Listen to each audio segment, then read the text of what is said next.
लोग फालतू फालतू बात करते हैं कि पास हो गया तो ऐसा हो गया। भैया, बहुमत के आतंक पर किसी चीज को आप कितना दिन दबाइएगा? तो सर्वोच्च न्यायालय अंतिम है, तो इसीलिए आप चिंता मत करिए। आप लोग सेकुलर नॉन सेकुलर कोई नहीं रहा। सियासत और सत्ता के लिए सब पागल है, और ये वक्त बिल बोर्ड भी सियासत का है। हमेशा हिंदू मुसलमान जात पात उसको गरियाओ, क्या फायदा यार? पहले था मोदी है तो मुमकिन है, अब वक्त पे जमीन से ही मुमकिन है, मोदी से मुमकिन नहीं है। कब्रिस्तान, शमशान, ईद, बकरीद, जिन्ना, पाकिस्तान, एनआरसी, तलाक, वक्त, बाप रे बाप, 24 घंटा डाइवर्ट कर। मुख्यमंत्री जी के पीठ में उनके नेता लोगों ने खंजर भोग दिया, और मुख्यमंत्री जी का जो सेकुलर और वैचारिक पर्सनैलिटी है वो अकेला थकेला कर दिए। मुसलमान सूद ब्याज नहीं लेते हैं, बैंक में जमा पैसा नहीं करता। यदि नोटबंदी कर दीजिएगा तो मुसलमान का पैसे सब खत्म हो जाएगा।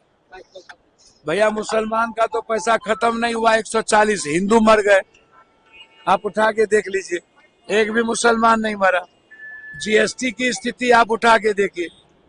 भैया, इनकी मानसिकता कोई नया नहीं ना है। ये कहते हैं कि मैं जमीन बेच के पसमानदा मुसलमान या अत्यंत पिछड़ा मुसलमान के लिए करूंगा। अरे मोदी जी और जोगी जी, पहले तो हिंदू साम्राज्य की लड़ाई है आप दोनों की, आप लड़ लीजिए। कटोगे तो बटोगे, इसमें पसमानदा अगड़ा पिछड़ा कोई जात कहाँ आता है? साउथ अलग हो गया, नॉर्थ अलग हो गया। आपके व्यवहार से आपसे हम पूछते हैं, आपने कहा मुसलमान मशीन है बच्चा पैदा करने की, और कपड़े से पहचाने जाते हैं। कुंभ में एक भी मुसलमान का दुकान नहीं लगेगा। आप उठाइए ना, आप आज की बात नहीं है। जब आप अकबर, मुगल और बाबर की बात करिएगा तो सबसे ज्यादा माफी तो यही लोग मांगे हैं अंग्रेज से, समझौता किया है। और वक्त तो एक भटकाने का माध्यम है, रास्ता है। ये बात तो गोलवलकर ने कहा था, साहूकारों को बढ़ाओ और गरीबों को 5 किलो अनाज दे करके गरीब रखो ताकि वो गुलाम रहे। तो इनकी मानसिकता ही आरएसएस की गुलाम करने की है, हर जाति के धर्म को, गरीब को। ये मुसलमान या हिंदू, ये सबको गरियाते हैं। किसी को खालिस्तानी कहते हैं, आतंकवादी कहते हैं, क्रिश्चियन के खिलाफ होते हैं, बौद्ध के खिलाफ तो पहले से ही। बौद्ध को किसने भारत से भगा दिया? अब क्यों बौद्ध धर्म आए? तो जो लोग फालतू फालतू बात करते हैं कि पास हो गया तो ऐसा हो गया। भैया, बहुमत के आतंक पर किसी चीज को आप कितना दिन दबाइएगा? फिर जब कोई नई सरकार आएगा तो अमेंडमेंट करेगा कहीं ना कहीं, किसी न किसी चीजों में। और अभी सुप्रीम कोर्ट भी लोग गए हैं। जब संविधान की व्याख्या करनी होगी तो सर्वोच्च न्यायालय ही ना करेंगे। तो सर्वोच्च न्यायालय अंतिम है, तो इसीलिए आप चिंता मत करिए। आप लोग सेकुलर नॉन सेकुलर कोई नहीं रहा। सियासत और सत्ता के लिए सब पागल है, और ये वक्त बिल बोर्ड भी सियासत का है। टैरिफ पर बात आप करते ही नहीं है कि हिंदुस्तान के किसान का अब क्या होगा, हिंदुस्तान की इकोनॉमी का क्या होगा। छोटा छोटा देश टैरिफ के खिलाफ ट्रम्प के को चुनौती दे दिया, और हमारा देश चुपचाप मौन बैठा हुआ। हम चीन की बात करते ही नहीं कि चीन में जमीन हमारा लिया जा रहा है, क्या होगा। हम बात करते ही नहीं है कि पूजा का सामान महंगा हो गया और फल सब्जी उस पर, कि पूजा जब आता है तो सामान महंगा क्यों हो जाता है, पूजा करने वाला बर्तन महंगा क्यों हो जाता है। हम इस पर बात ही नहीं करते हैं। हम डॉलर पे बात ही नहीं करते हैं।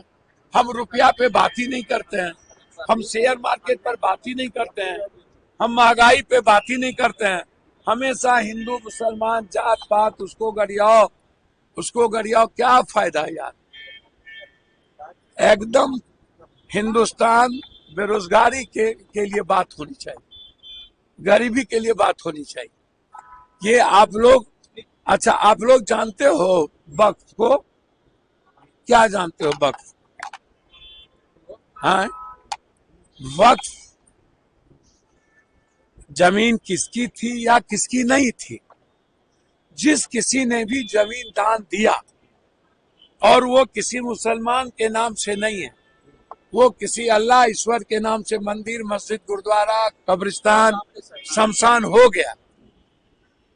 और वो जमीन अब क्या कहते हैं ये लोग कि तकदीर बदलेगी, उम्मीद बढ़ेगा। मतलब पहले था मोदी है तो मुमकिन है, अब वक्त पे जमीन से ही मुमकिन है, मोदी से मुमकिन नहीं है। मोदी जी ने कहा था 15 लाख रुपया, वो भी गायब। नोटबंदी, वो भी गायब। जाली नोट, वो भी गायब। जीएसटी, वो भी गायब।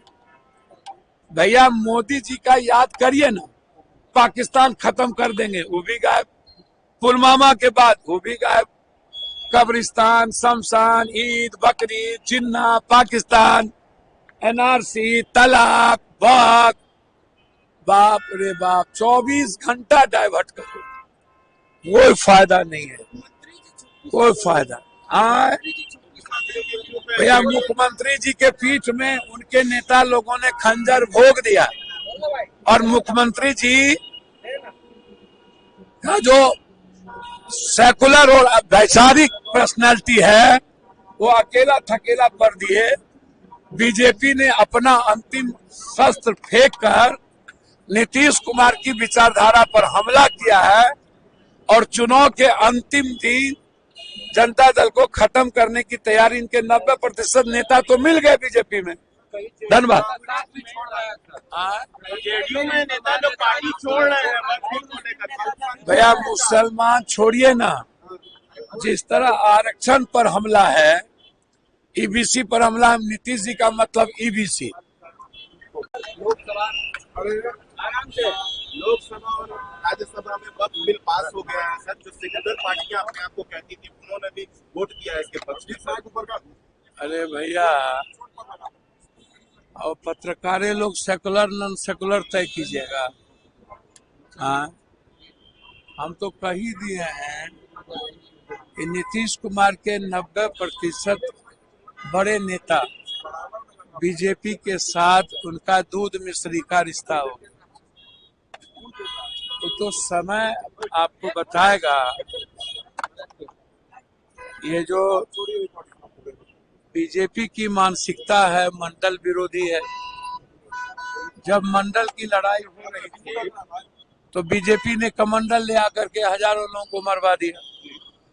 बीजेपी की मानसिकता, इनके जो गुरु गोलवलकर है उनकी किताब में लिखी हुई है, जो दूसरे धर्म के लोग हैं, क्रिश्चियन, बौद्ध, सिख, सबको हिंदू होना पड़ेगा। सबसे पहले क्रिश्चियन पर इन्होंने हमला किया, उनके धर्मांत पर। उससे पहले खत्म हो रहा है नीतीश जी को खत्म करके। तो जब आप नीतीश जी को खत्म करिएगा तो ईबीसी का साथ तो कांग्रेस को मिलेगा, और कांग्रेस ईबीसी के साथ जाएगा। ईबीसी ना इधर ना उधर, सीधा कांग्रेस। तो नीतीश कुमार जी को खत्म करने की पूरी साजिश है। अकेला नीतीश कुमार सेकुलर या ईबीसी के विचार वाले लोग बचे हैं। उनके जितने बड़े नेता हैं वो शुरू से ही नीतीश कुमार के विचारधारा के नहीं थे, वो बीजेपी विचारधारा। बिहार कांग्रेस के अध्यक्ष बने राजेश राम, बिहार कांग्रेस के अध्यक्ष बने राजेश राम, अब उनको मुख्यमंत्री बनाने के लिए कांग्रेस के लोग कह रहे हैं कि इनको मुख्यमंत्री बनाए। तो क्या दिक्कत है? दलित को मुख्यमंत्री नहीं होना चाहिए? अच्छी बात है।